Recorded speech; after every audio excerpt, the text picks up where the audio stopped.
Ya terjawab yang kemarin tanya, kalau sekarang misalnya tidak datang, barangkali mendengarkan di rumah. Ada dalilnya sholat tasbih itu, ada dalilnya. Jadi baca sekali itu. Halaman 6. Sholat sunnah tasbih.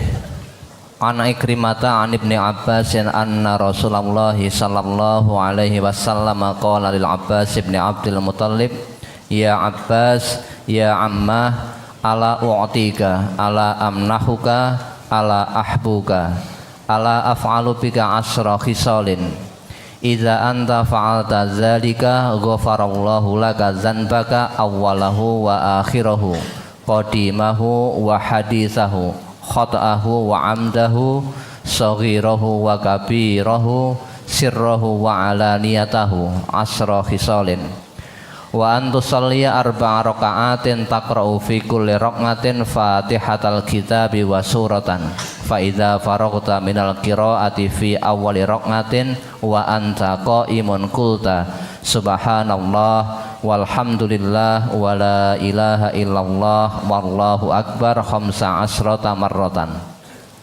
summa tarka'u fataquluha wa anta raqi'un asran summa tarfa'u ra'saka minar ruku'i fataquluha asran summa tahwi sajidan fataquluha wa anta sajidun asran summa tarfa'u ra'saka minas sujudi fataquluha asran summa tasjudu fataquluha asran summa tarfa'u ra'saka fataquluha asran fadzalika khamsun wa sab'una fi kulli rak'atin taf'alu dzalika fi arba'i raka'atin in istata'ta an tusalliha fi kulli yaumin marratan faf'al fa in lam taf'al fa fi kulli jum'atin marratan fa in lam taf'al fa fi kulli syahrin marratan fa in lam taf'al fa fi kulli sanatin marratan fa in lam taf'al fa fi umurika marratan. Rawahu Abu Dawud.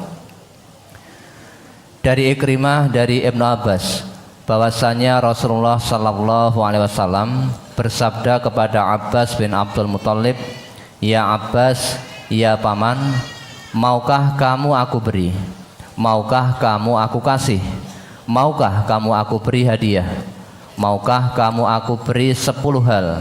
Jika engkau melakukannya, maka Allah mengampuni dosa-dosamu yang awal maupun yang akhir, yang lama maupun yang baru, yang tidak disengaja maupun yang disengaja, yang besar maupun yang kecil, yang tersembunyi maupun yang terang-terangan.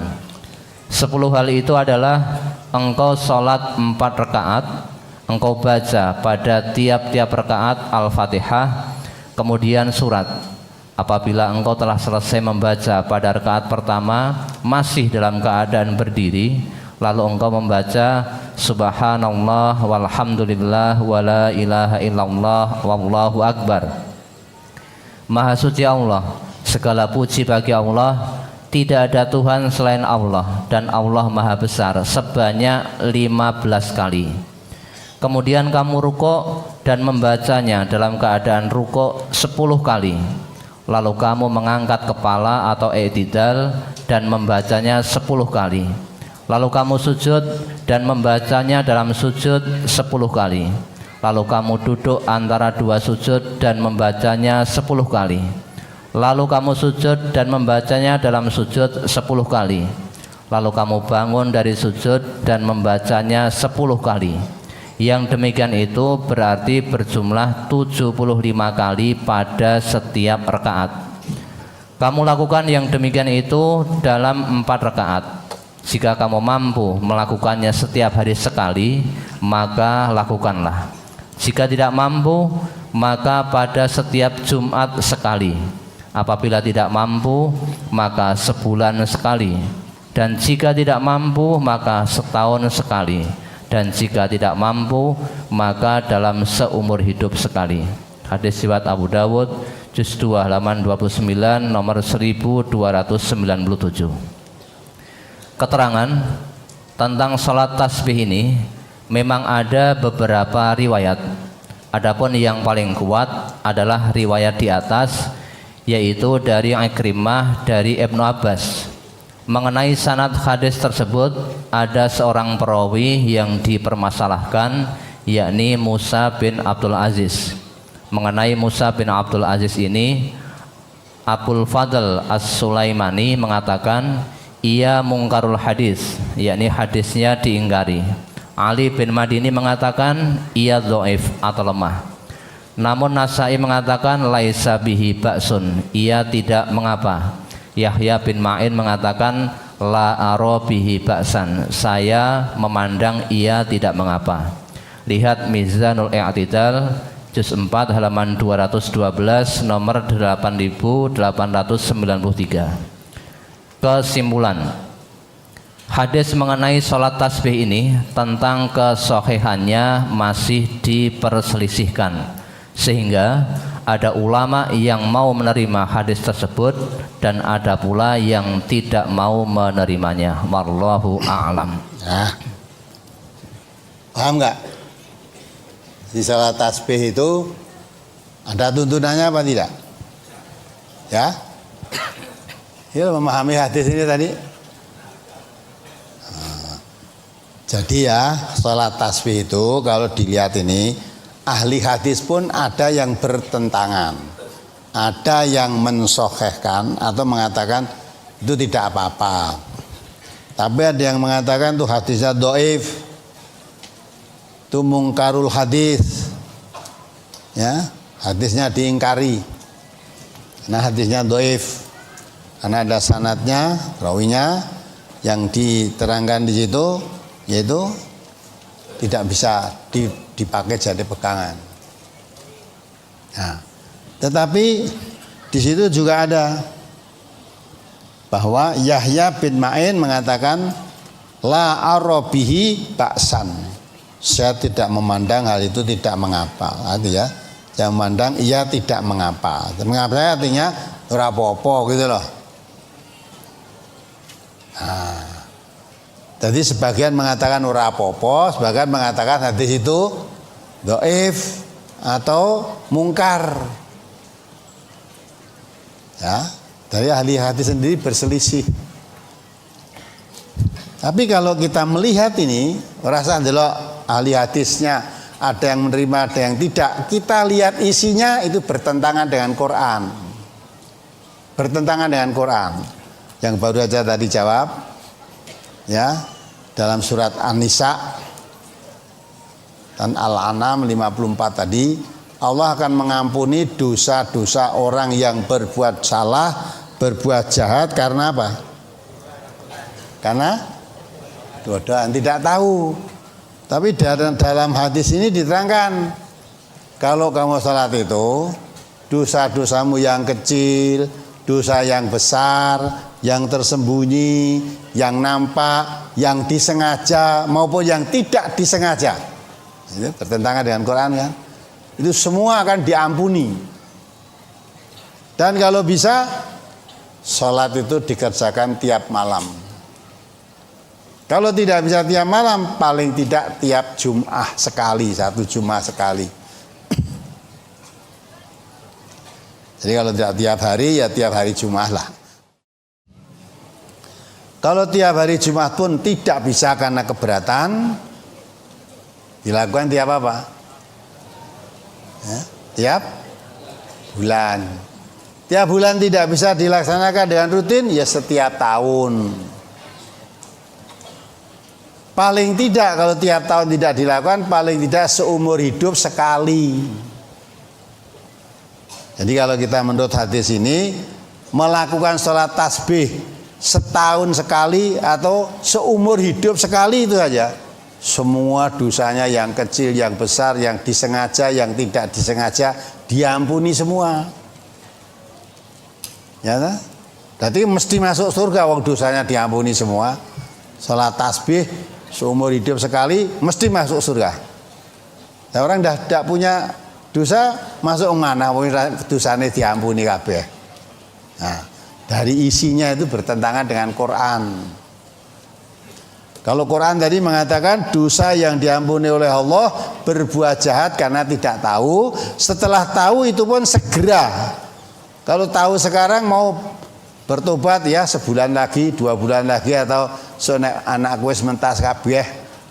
Atau gitu. Lalu tidak segera toh, itu tidak diampuni. Syaratnya mengerti, oh ini salah perbuatan saya. Saat ini juga saya akan bertobat, berhenti dari kesalahan, mohon ampun kepada Allah. Nah, itu syaratnya. Lah hadis ini tidak disengaja wirapopo, anggere kowe salat tasbih. Ya, salat tasbih itu Fatihah. Kita baca Fatihah, baca subhanallah alhamdulillah wala ilaha illallah Allahu akbar 15 kali. Terus ruku'. Nah, rukuknya nanti membaca 10 kali. Subhanallah alhamdulillah wala ilaha illallah Allahu akbar. Terus samiallahu liman hamidah. Rabbana lakal hamdu. Terus baca lagi subhanallah alhamdulillah wala ilaha illallah Allahu akbar 10 kali. Dihitung tadi semua ada berapa kali tadi? 300. Ya, ada 75 kali. Itu dihitung kabeh bacaane. Diampuni semua dosanya. Ya. Nah, inilah. Maka karena ini bertentangan dengan Quran, ya, andai kata itu dilakukan, nah hukumnya sunnah dapat pahala. Tapi kalau bid'ah, neraka. Jadi meninggalkan jelas benar. Tapi kalau melakukan, ada yang mengatakan benar, ada yang mengatakan salah. Ya, lah kalau kembalikan pada ayat tadi jelas bertentangan dengan Quran.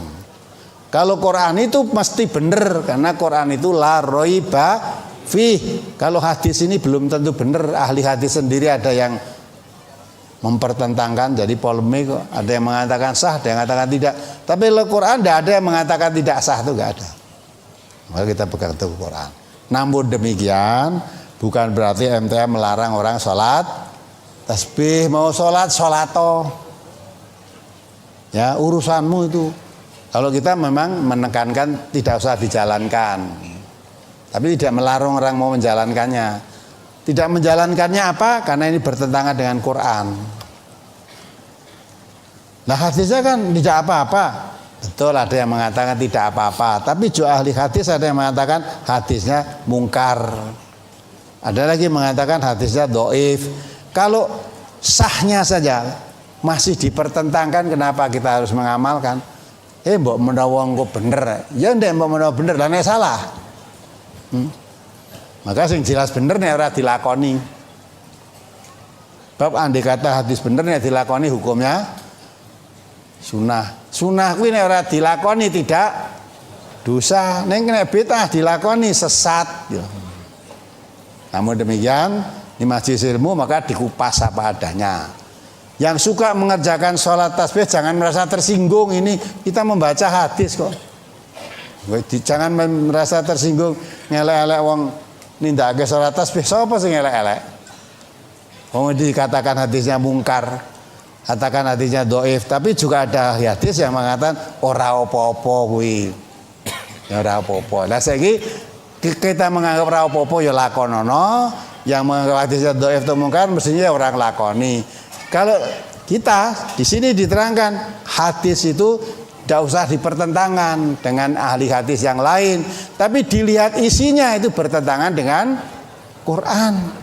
Quran itu orang yang berbuat jahat itu diampuni kalau karena tidak tahu, ini malah sengaja atau tidak sengaja, dosa kecil atau dosa besar, secara sembunyi atau terang-terangan kamu melakukan itu diampuni semua dosanya. Ini kan bertentangan jauh dengan Al-Quran. Inilah pentingnya hadis ilmu itu, pentingnya itu. Kalau kita kebetulan diantara yang hadir ini biasa melaksanakan tasbih, sholat tasbih, kita diterangkan hadis ini keadaan seperti itu, mau dilaksanakan terus silahkan, saya tidak melarang, ya silahkan. Tapi ini kedudukan hadis sudah kami jelaskan berdasarkan keterangan ini sendiri. Para ahli hadis pun masih bertentangan. Kalau kembalikan Quran sangat bertolak belakang. Maka kalau Quran itu la raiba fih, kalau hadis itu tidak semua hadis mesti benar. Maka kalau kita membaca hadis itu pertama kali ragu dulu, ragu. Setelah dicek kebenarannya ternyata perawi-perawinya sahih, ternyata sahih, ternyata tidak bertentangan dengan Quran, ya sudah itu pakai. Keraguannya harus dihilangkan. Tapi kalau hadis kok bertentangan dengan Quran, kalau hadisnya sahih tidak mungkin bertentangan dengan Quran. Gitu? Kalau hadis sahih kok bertentangan dengan Quran, pemahamannya yang perlu diluruskan, dibenahi cara pemahamannya. Tapi kalau ini jelas kontradiksi, susah kalau dikompromikan dengan pemahaman Al-Quran, susah itu. Apa meneh? Nek iso sak jeke urip pisan wis diampuni kabeh dosane. Ya. Sak jeke urip wis salat tasbih sekali tok. Nek iso tiap hari, ra iso tiap minggu, tiap Jumat ya. Ra iso tiap bulan, tidak tiap bulan, 1 tahun sekali. Nek ora seumur hidup sekali dosamu diampuni semua. Nek kepengen masuk surga wis ora usah salat macam-macam, salat tasbih tok. Nah, orang sholat mah iya dosa, tidak sholat itu dosa, tidak puasa ya dosa. Tetapi kalau darah tasbih semua diampuni dosanya, kan tidak masuk akal tuh. Namun demikian sekali lagi saya tekankan, yang masih suka mengamalkan itu amalno. Saya tidak melarang dan tidak punya hak untuk melarang. Tapi saya menerangkan hadis ini bunyinya seperti itu.